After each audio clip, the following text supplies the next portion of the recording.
Olá, eu sou o Padre Air José e nós vamos mais um dia refletir sobre um trecho da Palavra de Deus que, como todos os dias, vai nos trazer um pouco mais de esperança e de fé diante de todas as coisas que nós escolhemos viver nesse dia, ou pelo menos projetamos viver nesse dia, para que a nossa vida seja de fato uma vida colocada, embasada e apresentada para aquele que nos criou, para o nosso Deus. E hoje eu gostaria de levar até você uma reflexão que eu acho muito interessante, tirada do livro do Eclesiástico. Você sabe que na nossa vida, ao longo da nossa existência, nós vamos conhecendo as pessoas. Muitas delas vão passando pela nossa vida. Pessoas que nos amaram, pessoas que nós amamos, pessoas que às vezes não nos amaram, pessoas que às vezes nós também não conseguimos amar como gostaríamos. E ao longo de toda a nossa vida, essas pessoas vão nos influenciando o nosso jeito de pensar, o nosso jeito de fazer as coisas, influenciando o nosso jeito de nos encontrar com as outras pessoas e estabelecer um relacionamento também com as outras pessoas. Isso para dizer que os amigos são essenciais na nossa vida, essenciais. O trecho que nós escolhemos hoje fala justamente disto, melhor dizendo. A amizade como ponto primordial para que possamos estabelecer relacionamentos duradouros, relacionamentos que nos ajudem de fato a viver até mesmo a nossa vida de fé.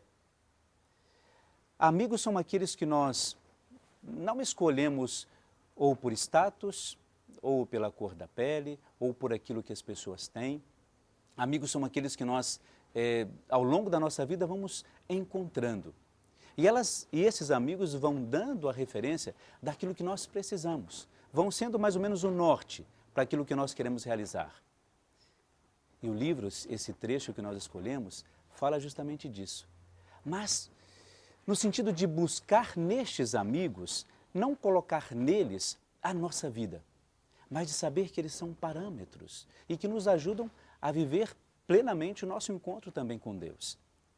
Quanto mais nós estabelecemos verdade nos nossos relacionamentos e passamos a viver a transparência, a fidelidade, o respeito, o diálogo, mais nós vamos nos encontrando com essas pessoas e diretamente nos encontrando com Deus. E a pergunta que nós temos que nos fazer é justamente esta. Como é que nós temos deixado que estas pessoas com as quais nós nos relacionamos nos falem e nos revelem Deus?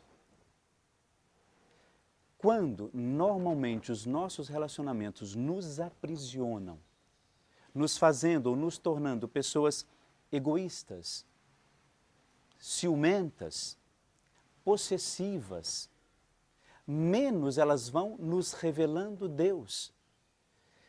E quando nós também vamos tendo atitudes assim em relação às pessoas, menos nós estamos revelando Deus nestas pessoas, ou para estas pessoas.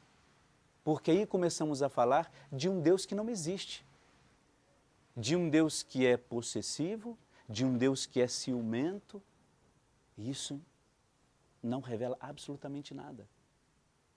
Porque Deus não fala nestas coisas ou através das atitudes destas pessoas. E é por isso que quando nós escolhemos Eclesiástico é para dizer o seguinte: toda a nossa vida de fé, ela deve ser uma vida de maturidade, de crescimento para Deus e com Deus. E é muito triste quando nós nos encontramos com pessoas que justamente nos revelam o contrário de tudo isto. Se a nossa vida, de fato, é uma vida de fé baseada nestes nossos relacionamentos, é um dos pontos da nossa vida de fé. É sinal de que nós temos que procurar revelar Deus através destas coisas e para estas pessoas. Senão tudo muda de figura. Nós vamos encontrando um Deus que facilita demais as coisas.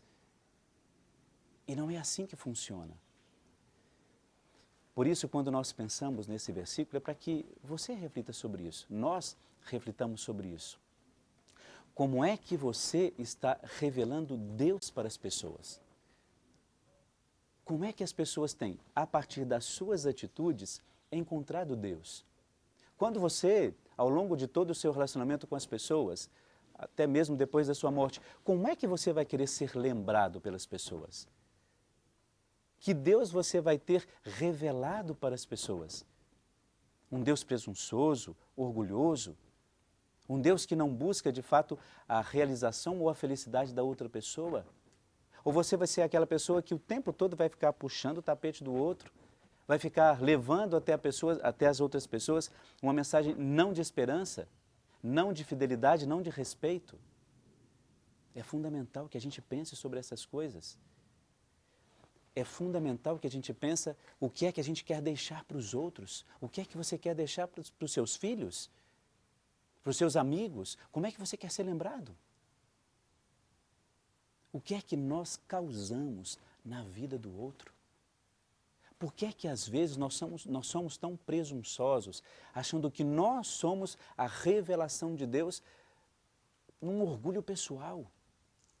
Isso é muito triste porque a gente começa a entender que a nossa vida passa a não ter muito sentido, porque ao invés de revelar Deus, nós revelamos nós mesmos. Isso é muito triste, porque quando nós revelamos nós mesmos, nós não revelamos a essência daquilo que é o amor de Deus, daquilo que é próprio de Deus. Por isso hoje, vamos pensar bastante nisso. Qual é a maturidade da nossa fé? Qual é a nossa maturidade afetiva? Tudo isso é muito bonito quando bem equilibrado.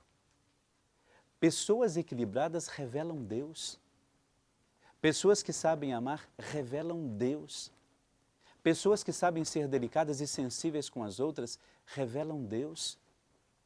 Por que é que às vezes, nessa oportunidade que nós temos de sermos pessoas equilibradas, que falem de Deus, falem do amor de Deus, nós escolhemos um outro caminho, nós escolhemos outras revelações?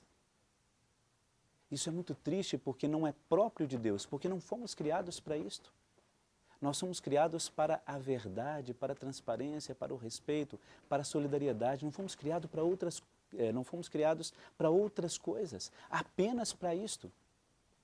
E por que é que às vezes temos tanta dificuldade em revelar isto? Por que é que às vezes nós, ao invés de buscarmos de fato essa palavra de Deus, aquilo que nós escolhemos para hoje, por que é que às vezes, ao invés de escolher isso, nós escolhemos caminhos mais difíceis? Da mentira, que chega um determinado momento e que ela vai ser revelada e a verdade sempre aparece? Por que é tão difícil, às vezes, para nós escolhermos esse caminho de Deus? Então, pense nisso. É um convite que eu faço a você, porque é um convite que eu faço a mim também. O que é que eu quero deixar? O que é que eu quero revelar para as pessoas? Onde é que eu quero chegar com a palavra de Deus na vida das outras pessoas? O livro do Eclesiástico, ele é quase uma norma de vida, ou uma normativa de vida, dizendo, olha, não busque de fato aquelas esperanças que você acha que tem. Por isso vamos pedir a Deus nesse dia de hoje que nos abençoe e nos fortaleça sempre para sermos aquilo que Ele quer que nós sejamos. Em nome do Pai, do Filho e do Espírito Santo. Amém. Fique na paz de Deus.